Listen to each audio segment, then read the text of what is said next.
آج کل بہت وائرل ہوا ہے، 2-4 دن پہ ہی بہت۔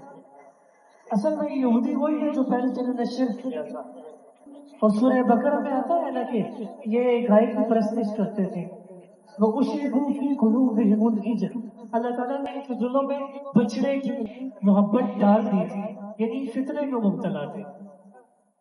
اور آپ کے ذہن میں ہوگا کہ جب موسیٰ علیہ السلام فرعون سے نجات پا کے سمندر سے، فرعون کی فوج ہر تباہ اور فرعون بھی، تو جب ایک جگہ پہنچے تو وہاں بنی اسرائیل نے دیکھا کہ کچھ لوگ بتوں کے سامنے کھڑے ہیں اور اعتکاف میں، یعنی غور کرتے ہیں، ہندو بھی یہ کرتے ہیں بتوں کے سامنے۔ تو بنی اسرائیل اتنے بے وقوف ہیں، اتنے بڑے معجزات دیکھ کے بھی، تو اس نے حضرت موسیٰ علیہ السلام سے کہا کہ ہمارے لیے بھی ایسا کوئی الہ بنا دے۔ تو موسیٰ علیہ السلام نے کہا گائےوں والی باتیں نہ کرو۔ پھر کیا ہوا؟ ان کے دلوں میں وہ گائے پرست کی شرک تھا،